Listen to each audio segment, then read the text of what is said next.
Coarinate, c'est le médicament contrefait vendu en pharmacie qui est à l'origine du décès du jeune gamin de 7 ans dans la capitale politique du Cameroun. En effet, le patient trouve la mort quelques instants après avoir consommé l'antipaludéen Coarinate, dont chaque comprimé serait composé d'énatésunate 100 mg, sulfaméthocipyrazine 250 mg et de pyrimétamine 12,5 mg.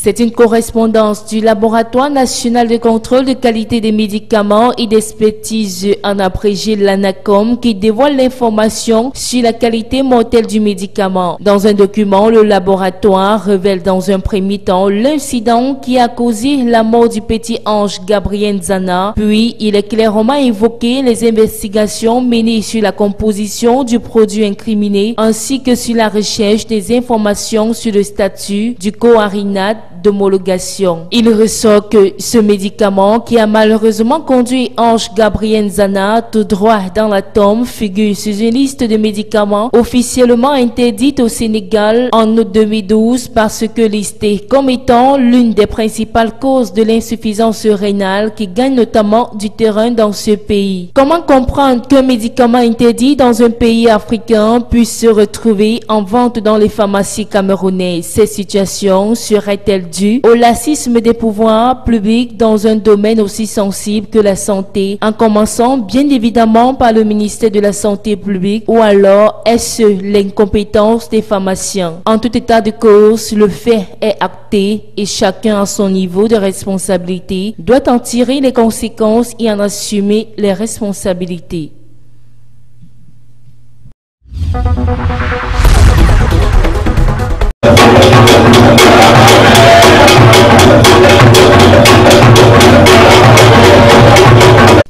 La première édition de la Foire internationale des affaires du Cameroun FIAC aura bien lieu à Douala du 24 mars au 8 avril prochain sous la présidence de Luc Magloire Barga Tongana, ministre du Commerce, qui vient de donner un point de presse à Douala à cet effet. La Foire internationale des affaires du Cameroun se veut une plateforme d'échange et de promotion des produits Made in Cameroun. Il sera question à cette période de permettre à toutes les entreprises de toutes catégories de faire la promotion de leurs produits. Au stade actuel des enregistrements, la FIAC 2018 va accueillir quelques 500 exposants exerçant dans toutes les formes de commerce avec en proue les filières de grande consommation. Autre aspect de cette rencontre, il y aura la participation de 50 petites et moyennes entreprises artisanes du Grand Nord sélectionnées pour la qualité de leur production, ainsi que 100 petites et moyennes entreprises invitées par le ministère du Domaine et sélectionnées par le MINMESA et la Fondation internationale Interprogress. Par ailleurs, des négociations sont en finalisation pour implanter à la FIAC 2018 un pôle de marché de la ville de Douala sous la coordination du marché de Mbopi. Cet espace encouragé par le ministre du Commerce devrait accueillir 50 commerçants de tous les marchés de la ville. Au-delà de cet aspect, le ministre du Commerce a tenu à rappeler à ceux qui assimilent la FIAC à Promote que les deux événements n'ont aucun point de convergence. La participation étrangère à cette première édition de la FIAC sera surtout portée par toutes les entreprises qui exercent des activités commerciales en zone CEAC et quelques délégations de pays voisins ou plus lointains dont les négociations sont en cours et la présence d'une dizaine d'entreprises sud-africaines. La Foire internationale des affaires du Cameroun est une initiative de la Fondation internationale Interprogress.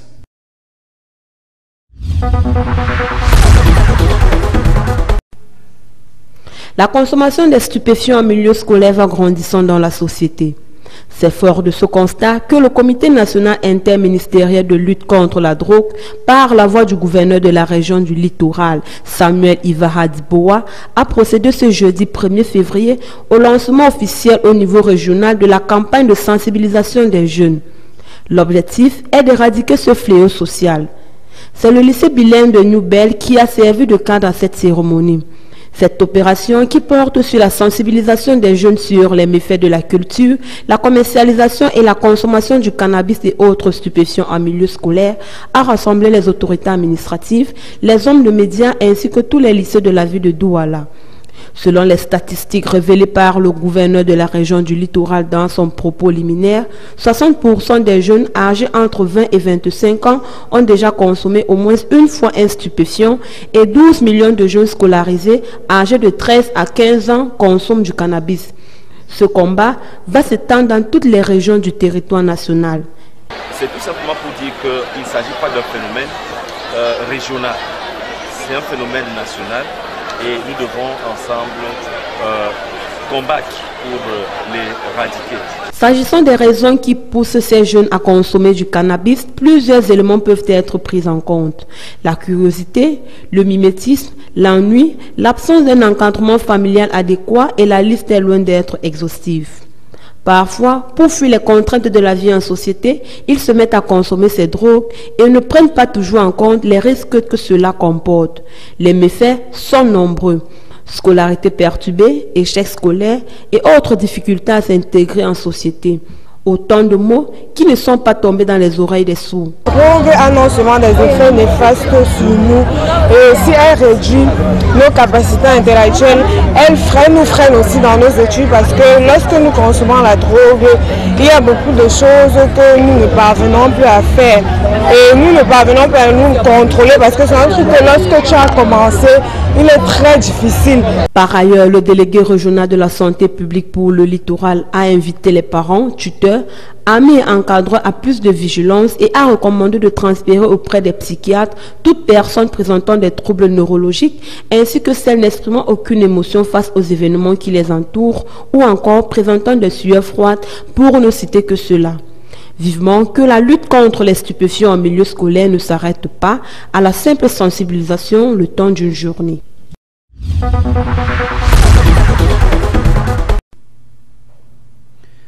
La 12e édition de la foire humanitaire du livre vient de s'ouvrir à Douala sous le parrainage de la délégation régionale des arts et de la culture pour le littoral. Disposés par centaines, des ouvrages spécifiques à la santé, l'informatique, l'histoire, le droit et bien d'autres sont disponibles à vil prix. Mais cette exposition bute à un épineux problème.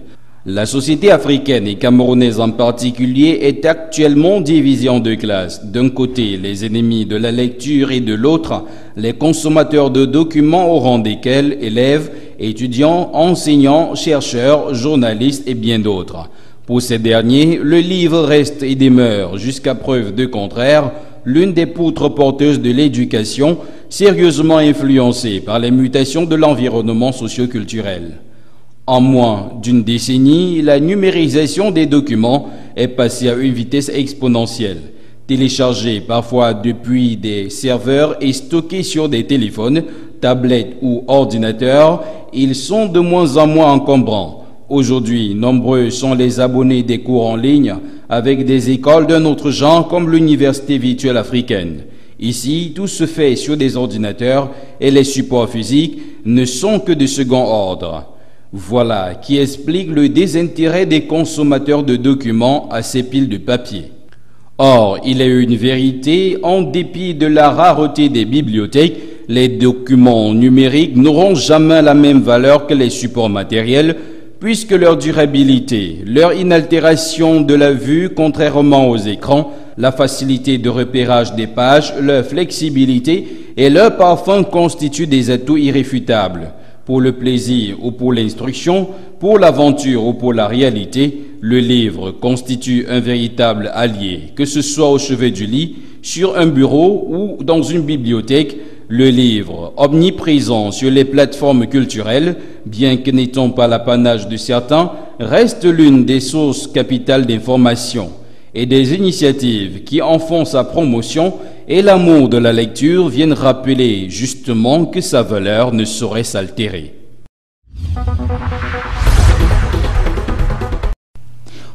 Au point de départ de la première étape le mercredi 31 janvier à Douala, 144 coureurs cyclistes pour 15 nations représentées. Le critérium long de 92 km a connu une grande affluence telle que ces images le démontrent ici à l'entrée de la gare de Bességué et de Douala. Bien avant le premier coup de pédale de cette première édition du Tour de l'Espoir, les organisateurs ont présenté au gouverneur de la région littorale chaque délégation participante soit 15 au total. L'Afrique du Nord, le Maroc, l'Algérie, la Tunisie, l'Égypte, le Centre-Afrique avec le Cameroun, la RDC, sans oublier d'autres pays qui ont une forte tradition du cyclisme. On peut citer le Rwanda, l'Afrique du Sud, le Burkina Faso, la Côte d'Ivoire, l'Éthiopie et surtout l'Érythrée. La compétition enregistre aussi une nation non africaine, le Vietnam, invité par le comité d'organisation pour cette première Coupe d'Afrique des Nations U23, baptisée Tour de l'Espoir. À la première étape du 31 janvier, c'est l'Érythréen Nathanaël Mebaratom qui a remporté le maillot jaune en 2h25. Très acclamé à la cérémonie de présentation, le premier Camerounais Ismaël Vunkeng termine au 15e rang avec un chrono de 2h58 à l'arrivée. Ce jeudi, les coureurs sont dans la région du sud-ouest pour la deuxième étape Ienao-Douala, longue de 147 km.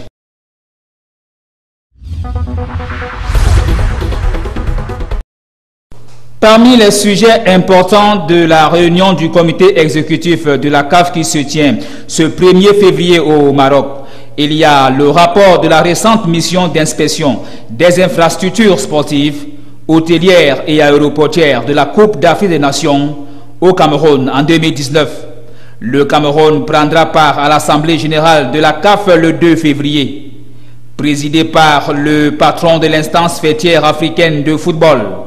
La réunion se tient en marge de la cérémonie de clôture du championnat d'Afrique des Nations 2018. Le président du comité de normalisation de la FECAFOOT va plutôt prendre part aux travaux de l'Assemblée générale le 2 février pour le Cameroun et la CAF. C'est une réunion importante pour le processus d'organisation de la CAN 2019. Le comité exécutif de la Confédération africaine de football devrait prendre un certain nombre de décisions au vu du rapport qui lui sera présenté par les experts du cabinet Roland Berger.